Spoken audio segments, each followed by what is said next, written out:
Good morning. In today's video, I wanted to share how I stay calm and positive in the face of adversity. I've had quite a bit of adversity, if you look at it that way, lately.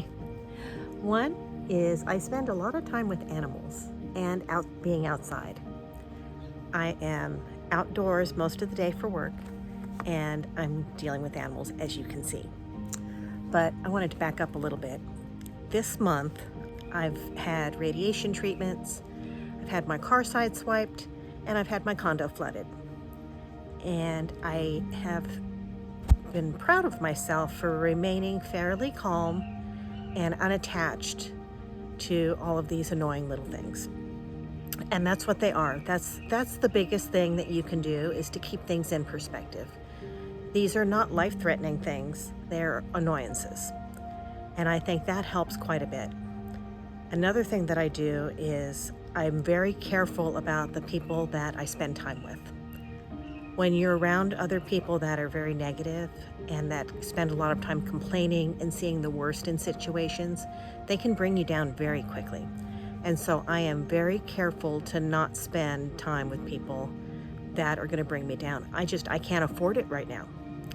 And so I spend more time with happy people and with animals and with nature. By no means am I saying that you can be happy all the time. That's unrealistic. Everything that's happened this month has been annoying. The radiation is scary. It can be uncomfortable. It can cause anxiety because of the mask that they have to put on my face. Definitely getting into a car accident is not something that is a good, happy thing. And coming home to a flooded condo is less than ideal. One thing that I work to keep in mind, though, is all of these things that I just mentioned are out of my control. I can't stop them from happening, and I couldn't have prevented them. The only thing that I have control over is how I react to them. And that is completely within my control. I can choose my reaction. I can choose the consequences of my reactions, and I can improve my life by doing so. If you've been to my channel before, you know how much emphasis I place on saving money and being prepared for emergencies. I also try to live as healthy a life as possible. I think these two things are very important in preparing yourself for the inevitable annoyances that happen in life. Things will always come up that are going to be unexpected financial expenses, and possibly, as you get older, you're going to have unexpected health issues. The healthier you are, the fewer of these that you may have. And the more money you have in the bank, the easier it is to roll with the punches, so to speak. And so I also think that it's very important to have as big of an emergency fund as you can, to plan for the future, to plan for emergencies, to plan for the things that you know are coming, and to live as healthy a lifestyle as possible. I also think it's important to make sure that you spend time with good people that are a good influence on you. The saying that you're the combination of the 5 people you spend the most time with is really true. And if those people are negative and woe is me kind of people who are always telling you how much life sucks, that's going to be contagious just as much as any virus. It's a social virus. And so I really try to seek out people that are not necessarily overly optimistic, but people that are a little more resilient, people that are prepared, that are financially responsible, that do save. Most of my friends are savers. They save money, they own their own homes, they take care of business. And those are the people that I want to spend my time with, because they're good influence on me. And I don't need bad influences. I can do bad all by myself. I don't need anybody helping and pushing me into a bad zone. Not that anybody can push you, but if you see people around you doing things that are less than healthy and maybe financially irresponsible, it normalizes it. And so I try to make sure that I spend as much time as possible with people that are taking care of their business, keeping things straight, and being responsible. In addition to guarding the people that I spend time with, I also guard the information that I expose myself to. For example, I'm careful about the television I watch, the podcasts I listen to, the TikTokers I follow, the influencers I follow, the YouTube channels that I watch. I'm very mindful of what I'm putting in, because what you put in is going to affect what you get out. And if you're putting in information, or you're listening to people that hate men or are angry, then it's bound to affect you. I also think it's very important to learn, and that helps me keep things in perspective as well. But I'm very careful about the information that I expose myself to. I meditate daily for about 20 minutes. When I'm having my treatments, I meditate all the way through the treatment. I find meditation and visualization very helpful in attaining my goals. If I can visualize where I want to be, what I want to do, how I want to do it, what it looks like, I'm much more likely to believe that it's possible and to go after it. And so I have a daily meditation practice that I do every morning as I'm getting ready for work. I will slowly drink my coffee and I'll meditate for about 20 minutes.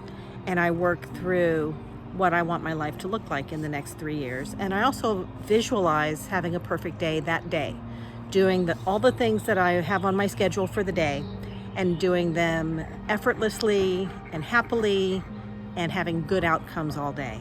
And I do find that that does help. And if you're interested, the meditation that I use for what I visualize when I'm going through my medical treatments is I visualize myself completely healthy, what it would feel like, what I would do, what I would eat, how my body would feel, and what activities I would do.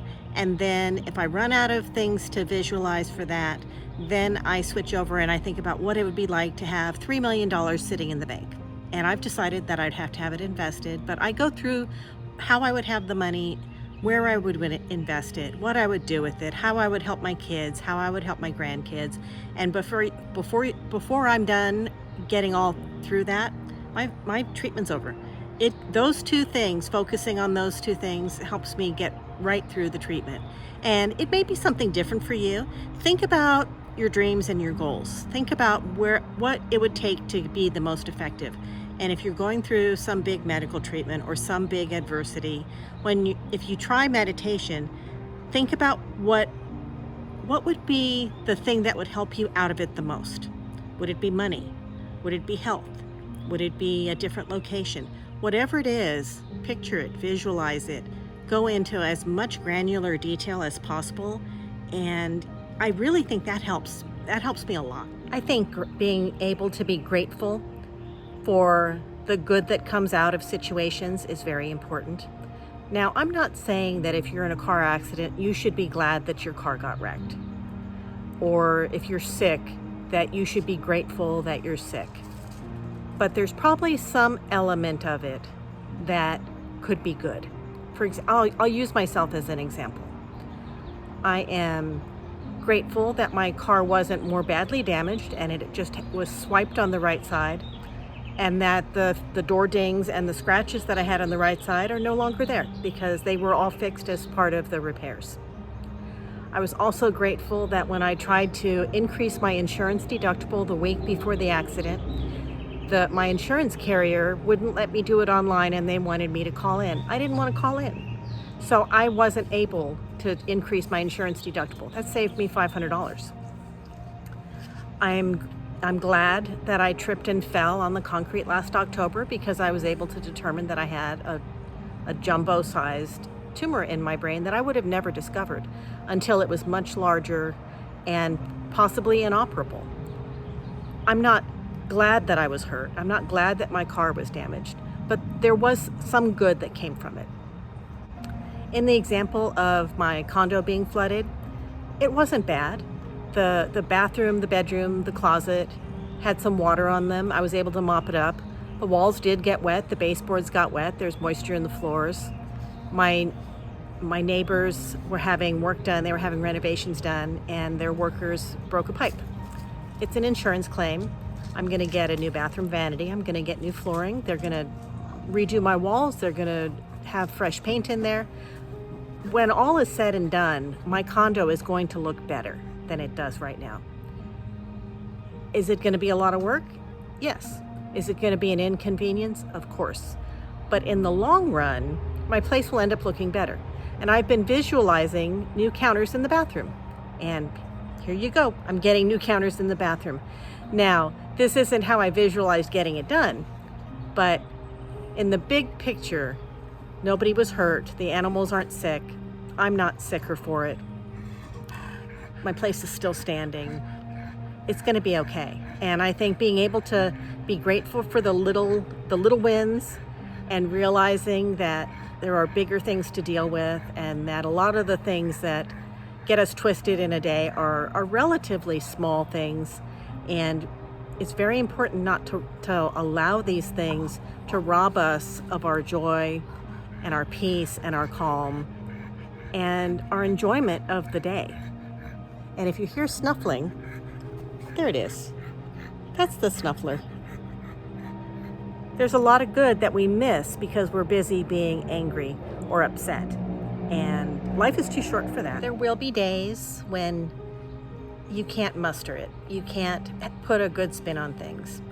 I had days like this following my surgery. I recently had a brain surgery 3 months ago now. And after my brain surgery, I couldn't see very well. I was in pain.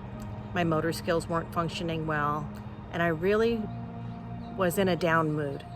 I was surprised by the outcome of the surgery. I didn't want to spend time with my friends and family. I didn't feel like myself. I didn't feel like my usual perky, happy self. And my friends were okay with that, but I wasn't.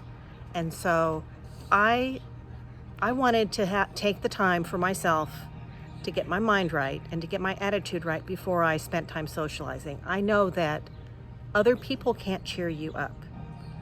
Only you can cheer yourself up. Happiness can only be found when you choose it, in my opinion. And there will be days when you just can't fight the good fight. And, it's okay to have rest. It's okay to take a nap. It's okay to have some down days. But I really try to have more good than bad days. And it's a struggle sometimes when life is really beating you up. And so if you're going through some really hard times and you feel like you just can't deal with it, seek professional help. Don't try to struggle alone. Call people that you love. Get out of the house. If it's overwhelming, seek help. I wish you well, and I hope you have a great day.